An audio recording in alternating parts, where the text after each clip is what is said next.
اور آپ جو جمع ہوتے ہیں کچھ سیکھنے کے لیے، تاکہ دینی شعور ہم میں بیدار ہو۔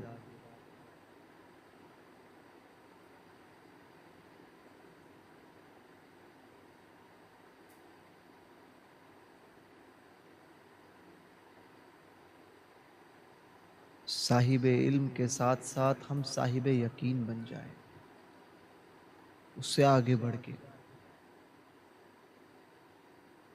اس لیے ہم سب جمع ہوتے ہیں تاکہ جو چیزیں بھول گئی ہے، بھول چکے ہیں ہم، انہیں پھر سے دہرایا جائے۔ ابھی تقریر میں آپ نے سب کچھ سماعت کیا ہے، امید کرتا ہوں کہ اس پر عمل کرنے کی کوشش کریں گے،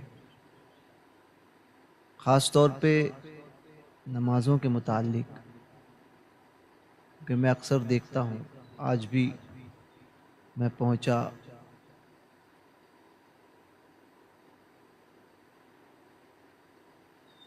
تو وہ انتظامیہ ہو یا ملاقات کرنے والے ہوں،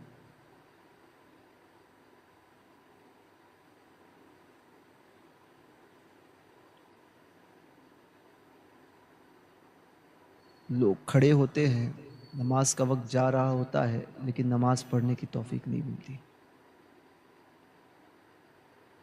یاد رکھیے کہ ایک بات،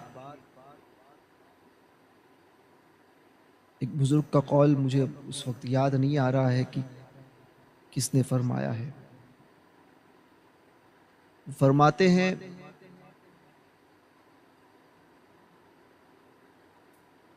کہ جب تم سے کسی وقت کی نماز چھوٹ جائے تو سمجھ جاؤ کہ اللہ تبارک و تعالی نے تمہیں اپنے گھر پہ آنے کی اجازت نہیں دی۔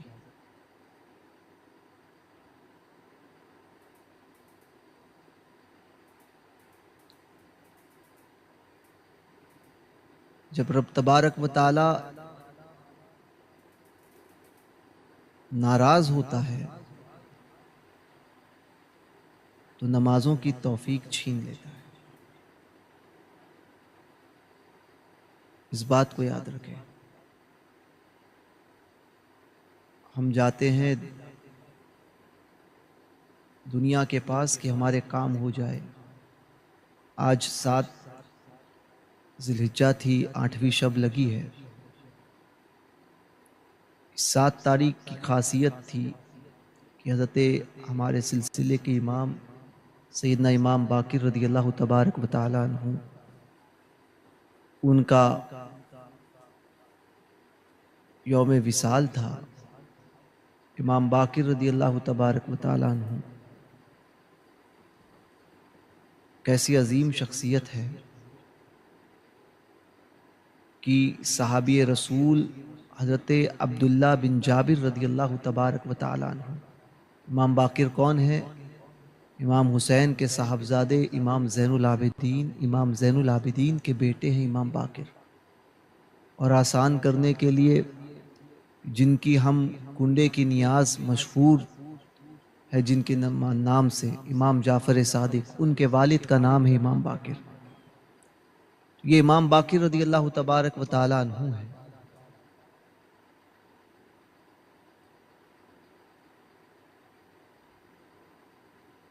حضرت عبداللہ بن جابر رضی اللہ تبارک و تعالی عنہ صحابی رسول، جب ان سے ملاقات ہوئی ہے امام باقر کی، امام باقر چھوٹے تھے۔ روایتوں میں آتا ہے کہ صحابی رسول حضرت عبداللہ بن جابر کی بھویں بڑھ چکی تھی، عمر کافی ہونے کی وجہ سے، جب نگاہ کو اوپر اٹھاتے تو پلکوں کو تھوڑا ہاتھ لگا کر جو ہے ہٹاتے اور پھر کسی کی طرف دیکھتے تھے۔ امام زین العابدین جب امام باقر کو لے کر پہنچے ہیں یا وہ آپ کے پاس آئے ہیں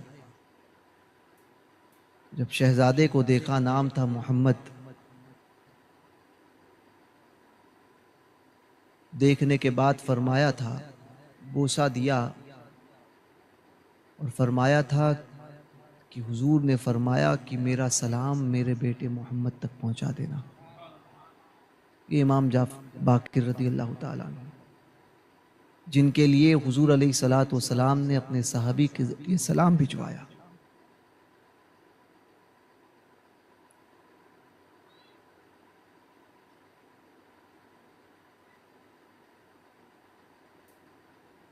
حسینی سادات میں پہلے ہیں جن کو نجیب الطرفین ہونے کا شرف حاصل ہوا۔ آپ کی والدہ ماجدہ امام حسن کی صاحبزادی ہے، والد امام حسین کے صاحبزادے، یہ امام باقر رضی اللہ تبارک و تعالیٰ عنہ۔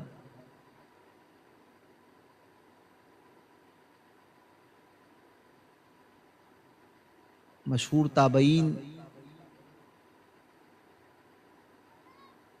تابعین کی ایک جماعت جو ہے یہ فرماتی ہے کہ ہم نے ان سے زیادہ علم والا کسی کو نہیں دیکھا۔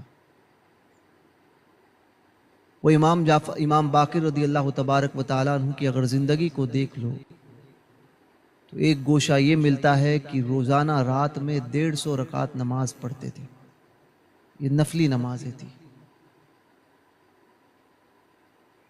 رات کے ایک حصے میں۔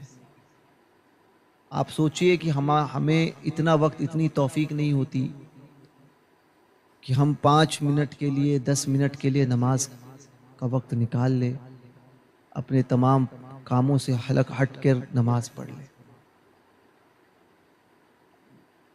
کچھ بچے ہوتا ہے کہ ایسے آج بھی کچھ آئے، میں یہ کمی نہیں کہوں گا، تربیت کا معاملہ ہے، ان بچوں کو پتہ ہی نہیں ہوتا کہ کیسے کھڑے ہوا جاتا ہے، کیسے بیٹھا جاتا ہے، کس ماحول میں کس طرح سے رہنا چاہیے۔ وہ بچوں کی غلطی نہیں ہے، غلطی ہے ان کے ماں باپ کی، تربیت ہی نہیں دی۔ اور ماں باپ کو بچہ بچپن سے نماز پڑھتے ہوئے دیکھے تو بچہ نماز قضا نہیں کرے گا، چونکہ خود ہی نماز نہیں پڑھتے ہیں۔ کتنے لوگ یہاں پر ایسے ہی آئے ہوں گے، یہاں سے اٹھ کے جانے کے بعد میں آدھا گھنٹہ، 1 گھنٹہ، 2 گھنٹہ گفتگو کرتے رہیں گے، فضول باتیں، ہنسی مذاق، پھر وہی کام شروع ہو جائیں گے، لیکن نماز کی توفیق نہیں ہوگی۔ کتنے لوگوں نے نماز جماعت سے نہیں پڑھی، کچھ پڑھ چکے ہوں گے، یا جو پڑھ کر آئے ہیں وہ تو ٹھیک ہے، جو نہیں آئے ہیں وہ جا کر سو جائیں گے، 1 گھنٹہ بیٹھیں گے مگر نماز نہیں پڑھیں گے۔ نماز کی پابندی سخت ضروری ہے، سختی کے ساتھ میں۔ کسی صورت میں آپ سے اس کا حکم اٹھا نہیں لیا گیا، کچھ صورتیں الگ ہے، وہ مزید اس کی تفصیل، مگر بیمار بھی ہے تب بھی نماز کا حکم۔ بہرکیف نمازوں کی پابندی بہت ضروری ہے۔ ہمارے معاشرے میں جو آج بے برکتی کا ماحول ہے، لوگ جاتے ہیں دعاؤں کے لیے، آتے ہیں کہ دعا کر لیجئے، کر لیجئے، پریشانی دور ہو جائے۔ میں کہتا ہوں سب سے پہلے نماز پڑھو، اور نماز کے ساتھ ساتھ گھر میں قرآن پاک کی تلاوت شروع کرو۔ 2 چیزیں، عورتیں اپنے گھروں میں اپنی نمازوں کی پابندی کریں، اپنے بچوں کو نمازی بنائیں، اور قرآن پاک کی تلاوت پابندی کے ساتھ میں۔ گھر میں نمازوں کی پابندی نہیں، گھر میں قرآن پاک کی تلاوت نہیں، اور پھر کہتے ہیں کہ جن آ گیا اور کسی نے جادو کر دیا۔ پہلے نمازوں کی پابندی کریں، سنیت پر قائم رہیں، مسلک اعلیٰ حضرت پر قائم رہیں، یہی پیغام ہے۔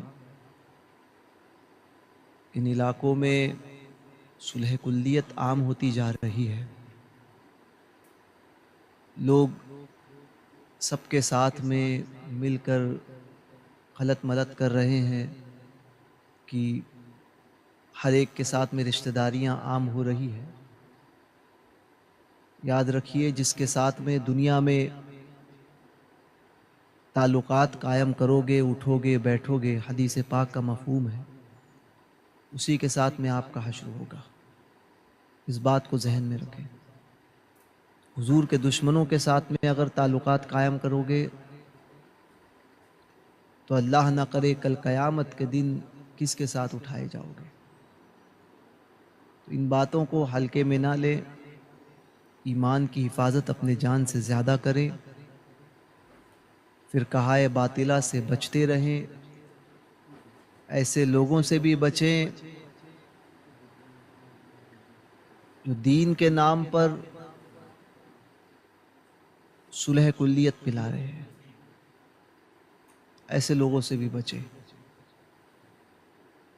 جو دیوبندی وہابیوں کے ساتھ میں اٹھتے بھی ہیں، بیٹھتے بھی ہیں، کھاتے بھی ہیں، مسلک مخالف لوگوں کے ساتھ میں بھی بیٹھتے ہیں، اٹھتے ہیں، کھاتے ہیں، پیتے ہیں۔